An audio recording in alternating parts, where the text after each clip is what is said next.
நான் உங்க பூபதி ராஜா. திருச்சுழி பூமிநாதர் கோயிலை சுத்தி அஷ்டம சித்துக்களை தரக்கூடிய அஷ்டலிங்கம் இருக்கு. 2000 வருஷத்துக்கு முன்னாடி காசிக்கு இணையா திருச்சுழிலையும் சிவ வழிபாடு நடந்திருக்கு.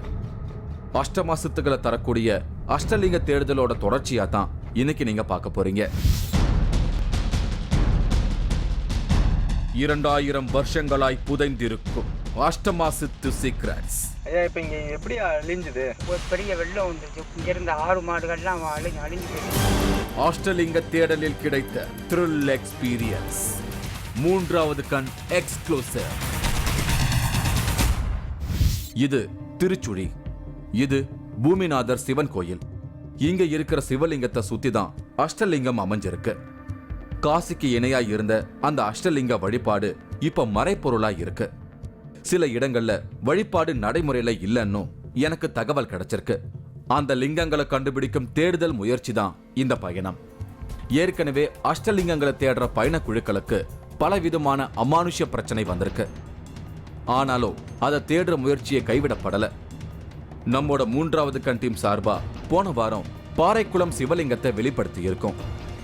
இன்னும் 7 சிவலிங்கத்தை வெளிப்படுத்துற முயற்சியில இன்னைக்கு இந்த பயணம் தொடருது. அடுத்து என்னோட டார்கெட் காலவலிங்கம். இந்த தாமரைக்குளம் வில்லேஜ்ல இருந்து காட்டுக்குள்ள சில கிலோமீட்டர் தூரத்துல காலவலிங்கம் இருக்கிறதா எனக்கு தகவல் கிடைச்சிருக்கு. அந்த லிங்கத்துக்கு மாதந்தோறும் பூஜை பண்ணும் பூசாரி என்ன அழைச்சிட்டு போவதா சொல்லி இருந்தாங்க. இவர் பூபதி. அஷ்டலிங்கத்துக்கு இவர் தான் பூஜைகள் செய்து வழிபாடு செய்துகிட்டு இருக்காரு. நான் அவர்கிட்ட என்ன அறிமுகப்படுத்திக்கிட்டு நான் வந்த நோக்கத்தை சொன்னேன். என் கூட உங்களால வர முடியுங்களா, காட்ட முடியுங்களா? பெரியவர் பூபதி என்னோட ஊரை தாண்டிய இந்த பொட்டல் காட்டுக்கு கூட்டிட்டு நடக்க ஆரம்பிச்சாரு. ஆக்சுவலா நான் அவரை பார்க்கும்போது இவ்வளவு வயசானவர் நடந்து வருவாரான்னு நினைச்சேன். ஆனா இவ்வளவு கடுமையான வெயிலையும் நடந்து வராரு. திடீர்னு அத்வான காட்டுக்குள்ள வந்துட்டோம். தனிமையான இந்த பகுதியை ஆமைக்குளம் பொட்டல் காடுன்னு தான் அழைக்கிறாங்க. பெயருக்கேத்த மாதிரி இது பொட்டல் காடு தான். மனித நடமாட்டமே இல்ல. ஆடு மாடு மேய்க்கிறவங்களை தான் இங்க பார்க்க முடியுது. எங்க திரும்பினாலும் புதற்காடு. காலவலிங்கத்தை நெருங்கிட்டோம். எனக்கு பரபரப்பு அதிகமாச்சு. ஒரு முள் மரத்தடியில லிங்கமும் நந்தி வாகனமும் இருந்தது. இதுதான் காலவலிங்கம். மிருகண்ட ரிஷி இந்த இடத்துல தவத்துல இருந்திருக்காரு. அஷ்டமலிங்கத்துல இதுவும் ஒண்ணு. எனக்கு பரவசமா இருந்தது. என்னோட கண் பார்வைய விளக்காம அந்த லிங்கத்தையே பார்த்துக்கிட்டு இருந்தேன். இந்த இடத்துல கோயில் இருந்து காலப்போக்கில் அது அழிஞ்சு போயிருக்கலாம்னு இங்க ஒரு நம்பிக்கை இருக்கு. இன்னைக்கும் இந்த பெரியவர் பூபதி மாசத்துக்கு 2 முறை வந்து பூஜை செய்யறதா சொன்னாரு. இப்போ இந்த லிங்கம் வந்து எப்பயே எடுத்தது இங்க இருந்து? இது அந்த காலத்துல இருந்ததுங்க. எங்கனையே இங்கே இருந்தது. யாருக்குமே எப்ப இருந்தது என்னன்னு யாருக்கும் தெரியாது. இந்த இடம் இன்னைக்கு காடா இருக்கு. ஆனா இங்கேயும் மக்கள் வாழ்ந்திருக்காங்க. அதற்கான அடையாளங்கள் இங்க இருக்கு. குறிப்பிட்ட சில வருஷங்களுக்கு முன்னாடி தொடர்ச்சியான மழையால கடுமையான வெள்ளப்பெருக்கு ஏற்பட்டிருக்கு. அதுல இங்க இருந்த கிராமமே அழிஞ்சு போயிருக்கு. ஐயா, இப்ப இங்க எப்படி அழிஞ்சுது? முன்னால கிராமமாக இருந்தது. ஒரு பெரிய வெள்ளம் வந்துருச்சு. ஒரு வாரம் தண்ணி வத்தாம போயிட்டு இருந்ததுனால இங்க இருந்த ஆடு மாடுகள்லாம் அழிஞ்சு போயிருச்சு. வெள்ளப்பெருக்கு வந்த டைம்ல நடந்த ஒரு சம்பவம் பூபதி வாழ்க்கையிலையும் ஒரு சோகத்தை உருவாக்கிட்டு போயிருக்கு. பூபதியோட அப்பாவும் அந்த வெள்ளத்தால இழுத்து செல்லப்பட்டிருக்காரு. இந்த சிவலிங்கத்தை கட்டி பிடிச்சு உயிர் தப்பிச்சவங்க சிலரும் இருந்திருக்காங்க. அதுல ஆடு மேய்ச்சி எங்க தகப்பனார்லாம் ஆடு மேய்ச்சி ஒரு தண்ணியில போயிட்டாரு. ஒரு 6 பேர் மட்டும் ஆடு மேய்ச்சவங்க எங்களுக்குள்ள இதுல அந்த லிங்கம் காமிச்சிங்க. அங்க அவர் 6 பேர் அங்க கட்டி பிடிச்சிட்டு ஆமா இருந்து அவங்க ஒரு 6 பேர் தப்பிச்சிட்டாங்க. இப்படியெல்லாம் நிறைய அதிர்ச்சியான தகவல்கள் இங்க கிடைச்சது. இந்த லிங்கத்தை சுத்தி இருக்கிற ஓடைக்கு காலவ தீர்த்தம்னு பெயரிட்டு அழைக்கிறாங்க. இறந்து போன முன்னோர்களுக்கு செய்ய வேண்டிய வழிபாட இந்த இடத்துல செய்திருக்காங்க. மிருகண்ட ரிஷி இந்த இடத்துல தவம் செய்திருப்பதா ராஜா கிளி சில ஆச்சரியமான தகவல்களை குறிப்பிடுறாரு. நார்த் இந்தியாவில் வந்து ஒரு வண்டி வந்தாங்க அதை பார்க்கறதுக்கு. அப்படி பார்க்க வரும்போது என்னன்னு கேட்குற போது சொன்னாங்கன்னா, மிருகண்ட ரிஷி அந்த இடத்துல வந்து வணங்குறதுக்காக வந்திருக்காரு. அவங்க அப்பாவுக்கு வந்து பிதிர் தோஷம் இருந்துச்சான். அந்த பிதிர் தோஷம்னா முன்னாடி அந்த செய்யக்கூடிய அந்த இது செய்யலை. அந்த பாக்கி இருக்குது. அந்த பாக்கி இருக்கிறது எங்கே தீர்க்குறேன்னு சொல்லி இந்த தமிழ்நாட்டில் இந்த கடவை தேடுற போது இந்த இடந்தேன்னு சொல்லி வந்து அந்த இடத்துல வந்து இருந்து மிருகண்ட ரிஷி தவம் இருந்திருக்காரு. தவம் இருந்து அந்த இதை பூர்வ புண்ணியத்தை கழிச்சிருக்காரு. அது அப்பாவுக்கு அம்மாவுக்கு செய்ய வேண்டிய கைகர்மம் தபசம் இருக்குல்ல, அதை அங்கே வச்சு கொடுத்துருக்காரு அப்படிங்கிறது அவங்க சொன்னாங்க. அவங்க சொல்லிவிட்டு அதுக்காக தான் வந்திருக்க மாதிரி அப்பேற்பட ஒரு பூர்வ புண்ணியத்தினுடைய இதை இது பண்ணக்கூடிய இடம் அந்த இடம். இந்த காட்டுக்குள்ள முதல்ல நான் வரும்போது எந்த தகவலும் கிடைக்காதுன்னு தான் நினைச்சேன். ஆனா எதிர்பாராத தகவல்கள் எல்லாம் எனக்கு கிடைச்சது. மிருகண்ட ரிஷி வழிபட்ட காலவலிங்கத்தை நானும் வழிபட்டேன். இந்த காட்டுக்குள்ள நான் மீட் பண்ணினவங்களோட ஒரு செல்ஃபி எடுத்துக்கிட்டேன். என்னுடைய முயற்சி அடுத்த லெவலுக்கு வந்திருக்கு. அடுத்த இலக்க நோக்கிய பயணத்திற்காக இங்கிருந்து புறப்பட்டேன். அடுத்து என்னோட இலக்கு புதுப்பட்டி. இங்க 2 ஆறு ஓடுற இடத்துல அஷ்டலிங்கம் இருக்கிறதா எனக்கு தகவல் கிடைச்சிருக்கு. புதுப்பட்டிக்கு பயணமான திருச்சுழில இருந்து சில மைல் தூரத்துல இருக்கு புதுப்பட்டி. இவரு பாண்டியராஜன் மெக்கானிக் ஷெட் வச்சிருக்காரு. நம்மோட அசைன்மெண்ட்டுக்காக நான் அவரை மீட் பண்ணேன். நான் இப்போ சென்னையிலேருந்து வந்துட்டு இருக்கேன். அஷ்டலிங்கம் இங்கே இருக்கிறதா நான் கேள்விப்பட்டிருக்கேன். இங்கே அஷ்டலிங்கம் இருக்குதுங்களா ஐயா? 1/2 கிலோமீட்டர் போய் பார்க்க ஆற்றுக்குள்ளே இருக்குங்க. அப்படிங்களா? இப்போ நம்ம போய் பார்க்க முடியுங்களா? பார்க்கலாங்க. இப்போவே போக முடியல? போகலாங்க. அந்த அஷ்டலிங்கம் இருக்கிற இடத்துக்கு என்னை அழைச்சிட்டு போறதா சொன்னாரு. நானும் அவரும் 6 இருக்கிற இடத்துக்கு டிராவல் பண்ணோம். நான் தேடி போற இடங்கள்ல எல்லாம் இப்படி ஏதாவது ஒரு நபர் எனக்கு கிடைக்கிறாங்க.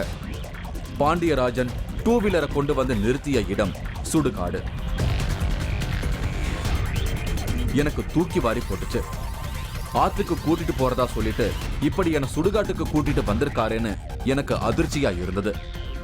ஆனா அந்த சுடுகாடு கடந்து கூட்டிட்டு போன இடம் ரொம்பவே பிரமிப்பானது. தனித்தனியா வந்த 2 ஆறுகள் இந்த இடத்துல தான் ஒண்ணு சேருது. தண்ணீர் வரக்கூடிய டைம்ல இப்படி ஒரு இடத்த பார்க்கவே பரவசமா இருக்கும். இந்த இடத்துக்கும் சதுரகிரிக்கும் ஒரு தொடர்பு இருக்கு. சதுரகிரியில இருந்து உருவாகிற 2 ஆறுகள் இந்த இடத்துல ஒண்ணு சேருது.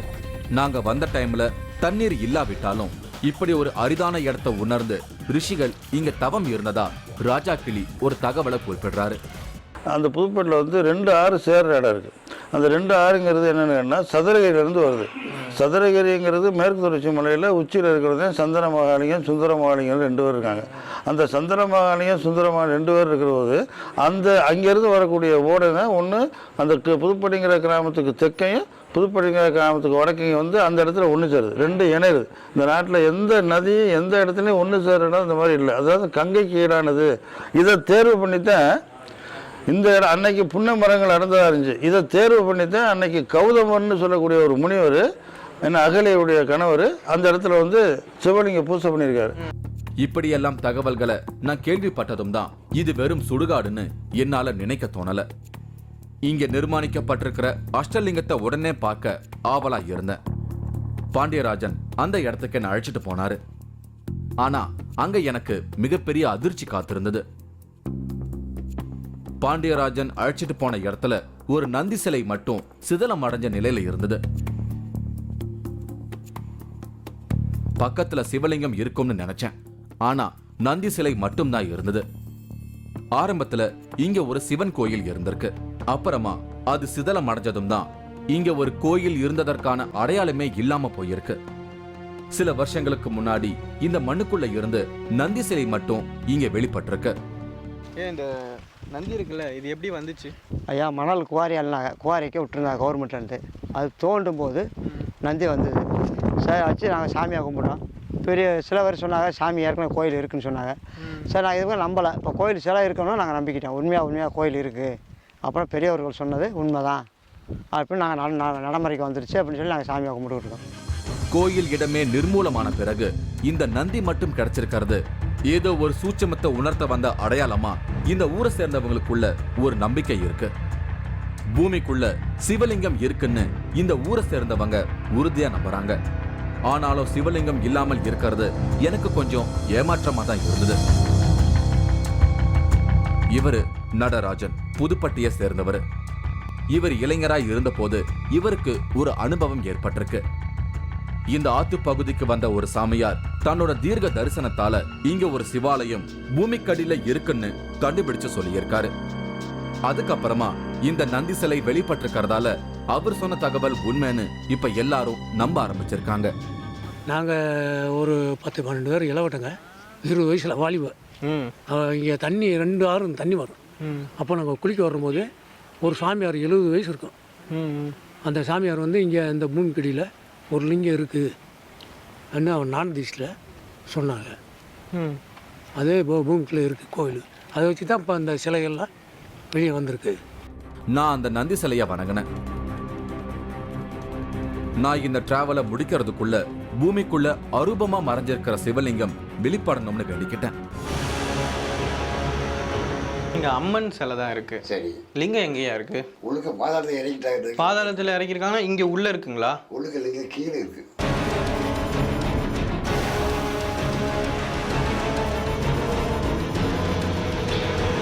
மூன்றாவது கண் இடைவேளைக்கு பின் தொடரும்.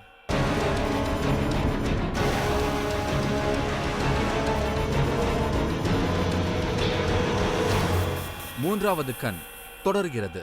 நான் இன்னைக்கு விருதுநகர் மாவட்டத்துல இருக்கிற திருச்சுழியை சுத்தி இருக்கிற வில்லேஜ்கள்ல டிராவல் பண்ணிக்கிட்டு இருக்கேன். 2000 வருஷத்துக்கு முன்னாடி திருச்சுழிலையும் காசிக்கு இணையான சிவ வழிபாடு நடந்திருக்கு. அஷ்டலிங்கங்களை இங்க வாழ்ந்த சித்தர்கள் பிரதிஷ்டை பண்ணி வழிபட்டிருப்பது வெளி உலகுக்கு தெரியப்படுத்திக்கிட்டு இருக்கோம். இன்னைக்கும் மறைப்பொருளா இருக்கும் அந்த அஷ்டலிங்கங்களை கண்டுபிடிக்கிற தீவிர முயற்சியில தான் நம்ம டீம் செயல்பட்டிருக்கு. அந்த அஷ்டலிங்கத்தை தரிசனம் பண்ணா அஷ்டமா சித்து அடைவதற்கான சூட்சமம் தெரிய ஆரம்பிக்கும். என்னோட அடுத்த இலக்கு கண்ணுவலிங்கம். அந்த லிங்கத்தை பார்க்க சப்பானி ஏந்தல் வில்லேஜுக்கு டிராவல் பண்ண ஆரம்பிச்சேன். திருச்சுழியில இருந்து சில கிலோமீட்டர் தூரத்துல இருக்கு சப்பானி ஏந்தல். இது ஒரு இன்டீரியர் வில்லேஜ். ஒரு சின்ன பையன் எனக்கு வழி காட்டினாரு.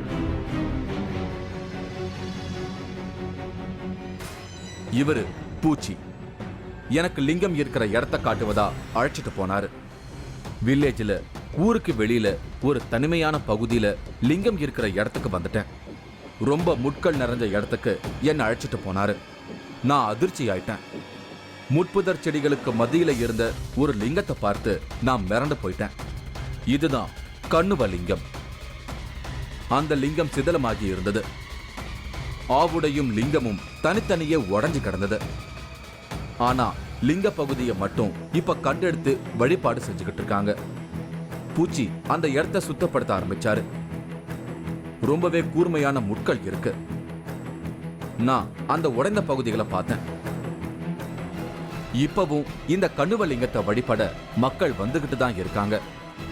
முனிவர்களால நிர்மாணிக்கப்பட்ட இந்த சிவலிங்கத்தை இந்த இடத்துல இருந்து வேற ஒரு இடத்துல நிர்மாணிக்கிற முயற்சி முன்னாடி ஒரு காலத்துல நடந்திருக்கு. இந்த லிங்கத்தை எடுத்துட்டு போனவங்க திரும்பவும் இங்கேயே கொண்டு வந்து வச்சுட்டதா பூச்சி ஒரு தகவலை குறிப்பிடுறாரு. ஆனா இப்ப இந்த லிங்கம் வந்து ரொம்ப பவர்ஃபுல் அப்படின்னு சொல்றீங்க. ஆமாங்க. இப்ப நம்ம என்ன நினைச்சாலும் நடக்குது சொல்றோம். இப்ப அது வந்து இந்த லிங்கத்தை காட்டுக்குள்ளேயே இருக்கு. அதுக்கு ஏதாவது நம்ம பண்ணிருக்கலாமே. இப்படித்தான் கொண்டு போய் ஊருக்குள்ள வச்சு வெளியில வச்சு நம்ம ஊருக்குள்ள வச்சு நல்லா பார்த்துக்குறோம்னு எடுத்துட்டு போயிருக்காங்க. அதை வந்து அவங்களுக்கு என்ன தொந்தரவா என்ன பண்ணுச்சா இல்லை எப்படின்றது நமக்கு தெரியல. திரும்ப கொண்டு வந்து இங்கேயே வச்சுட்டாங்க. இப்போ இதை இங்கேயே வச்சு நாங்கள் இப்போ இங்கேயே வழிபாடு பண்ணிக்கிட்டு இருக்கோம். நல்லா எங்களுக்கு நல்ல சுகம் தருது. இந்த இடம் அழிவுற்று இருக்கிற மாதிரியே திரும்பவும் உயிர் படையும்னு இங்க உள்ளவங்களுக்கு ஒரு நம்பிக்கை இருக்கு.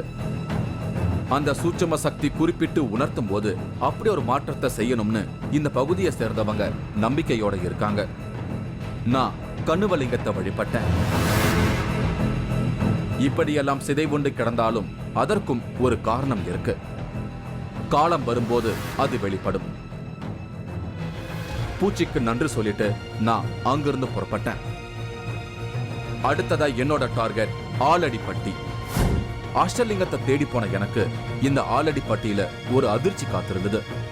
திருச்சுழியில இருந்து குறிப்பிட்ட கிலோமீட்டர்ல இருக்கிற ஆலடிப்பட்டிக்கு டிராவல் பண்ணினேன். இவரு கருப்பையா என்ன அவரோட பைக்ல ஆலடிப்பட்டி அஷ்டலிங்கம் இருக்கிற இடத்துக்கு அழைச்சிட்டு போனாரு. அவர் அழைச்சிட்டு போன கோயில் ஊரை விட்டு தனிமையான பகுதியில தான் இருக்கு. இவரு முத்தாளு, இந்த கோயிலோட பூசாரி. அஷ்டலிங்கத்தை பார்க்கணும்னு சொன்ன உடனே என்னை அழைச்சிட்டு போனாரு. அவர் அழைச்சிட்டு போன கருவறைக்கு மேல காமாட்சி அம்மன் போர்டு இருந்தது.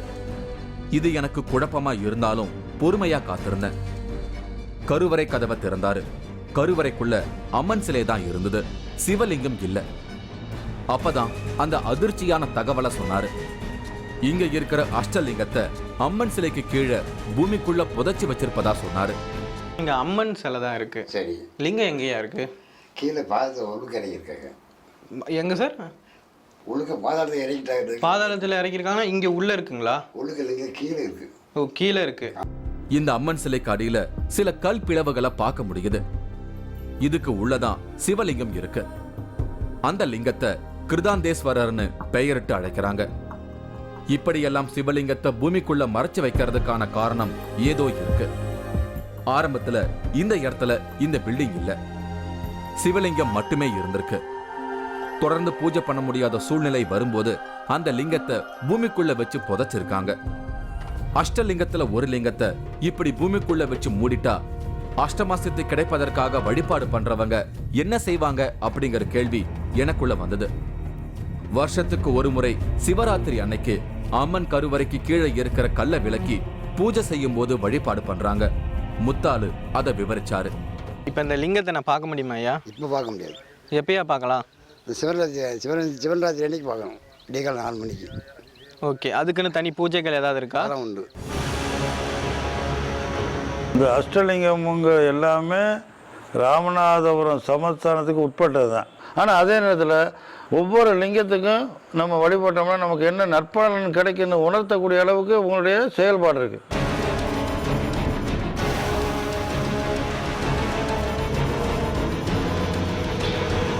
மூன்றாவது கண் இடைவேளைக்கு பின் தொடரும்.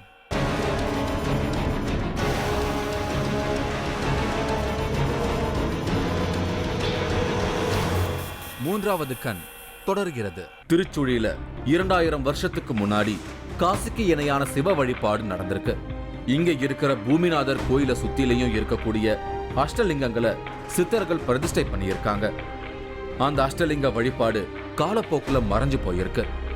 அந்த லிங்கங்களை கண்டுபிடிக்கும் தீவிர முயற்சியில தான் இன்னைக்கு நம்ம டீம் விருதுநகர் மாவட்டத்துல டிராவல் பண்ணிக்கிட்டு இருக்கு. அஷ்டலிங்கத்தை தரிசனம் பண்ணினா அஷ்டமா சித்து அடையக்கூடிய சூட்சமும் சாதாரண மனிதருக்கும் கிடைக்கும்னு சித்தர் வழிபாட்டுல இருக்கிறவங்க சொல்றாங்க. அடுத்ததா நான் பார்க்கணும்னு முடிவு பண்ண இடம் அஞ்சானைக்குத்தியில இருக்கிற சோமசேகரர். திருச்சுழியில இருந்து சில மைல் தூரத்துல இருக்கிற மயிலி வில்லேஜுக்கு பக்கத்துல தான் அஞ்சானைக்குத்திங்கிற இடம் இருக்கு. 5 யானைகளை அரசர்கள் குத்தி கொன்றதால இந்த இடத்துக்கு அஞ்சானைக்குத்தின்னு பெயர் வந்திருக்கிறதா சொன்னாங்க. இப்ப அந்த இடமெல்லாம் வெறும் காட்டாந்தரையா இருக்கு. கோட்டை இருந்ததுக்கும் கோயில் இருந்ததற்குமான அடையாள சிதலங்கள் மட்டுமே இங்க இருக்கு.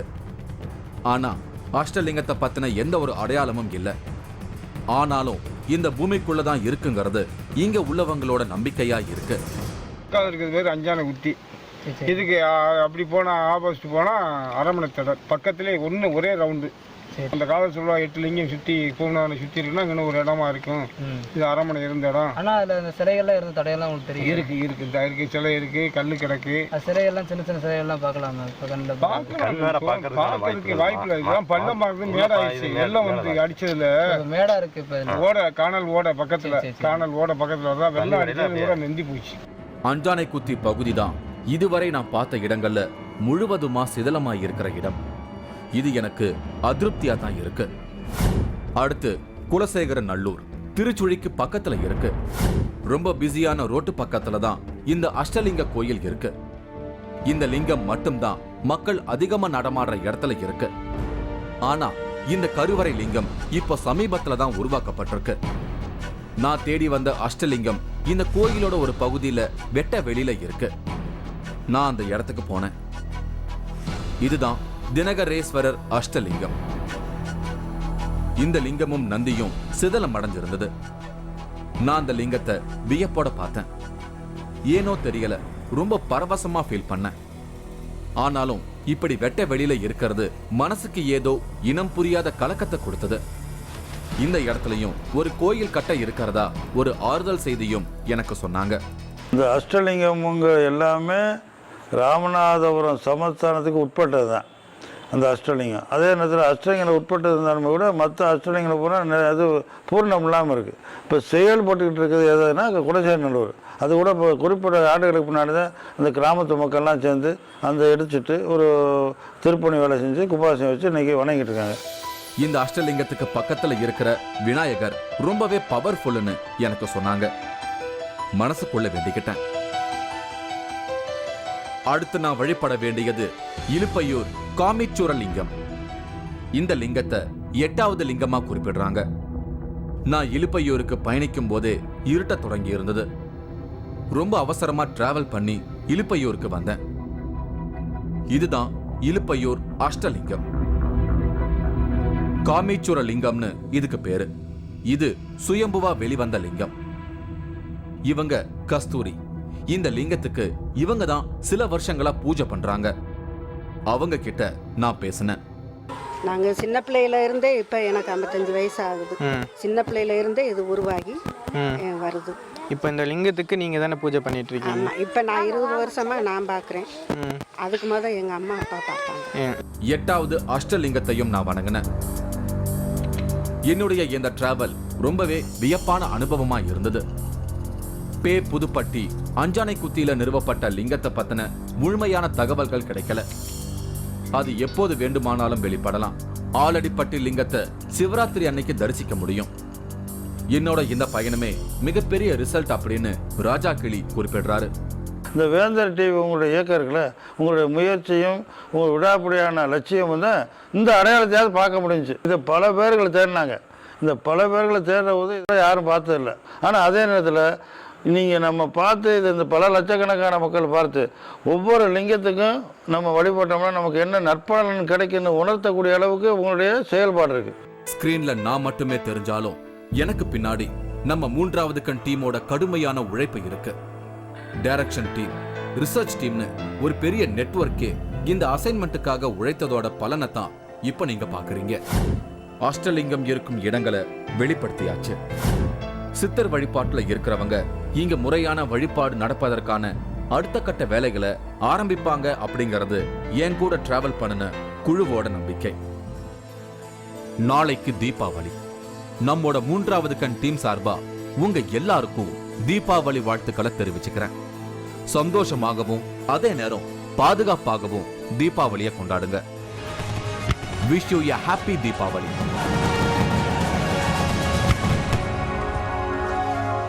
அடுத்த ஒரு நிகழ்வுல நான் உங்களை மீட் பண்றேன். அதுவரை உங்களிடமிருந்து விடைபெறுவது உங்கள் பூபதி ராஜா. இந்த நிகழ்ச்சி வரும் வாரம் திங்கள் அன்று மாலை 4:30 மணிக்கு மறு ஒளிபரப்பாகும். 3வது கண் சாய் நிஷாவின் முற்பிறவி ரகசியம். 3 பிறவிகளுக்கு முன்னாடி நீ ஒரு தேவலோக அப்சரஸ். முக்காலத்தையும் சொல்லும் அமானுஷ்ய தம்பதியின் கண்டுபிடிப்பு. காளி தேவி வேணா ஆகாயத்துக்கு பூமிக்கும் தெரிவாங்க. சூறாவளி வரும், எங்க நிலநடுக்க வரும். கூகை மலையில் கிடைத்த மிரட்டல் அனுபவம். நீங்களும் இந்த திகில் பயணத்தில் கலந்து கொள்ள ஒரு வாய்ப்பு. 3வது கண் டிவி ஷோ என்ற ஃபேஸ்புக் பக்கத்தில் எங்களோடு இணைந்திடுங்கள். உங்களது அமானுஷ்ய அனுபவங்களை பதிவு செய்து இந்த நிகழ்ச்சியில் பங்கு பெறும் வாய்ப்பை பெறுங்கள்.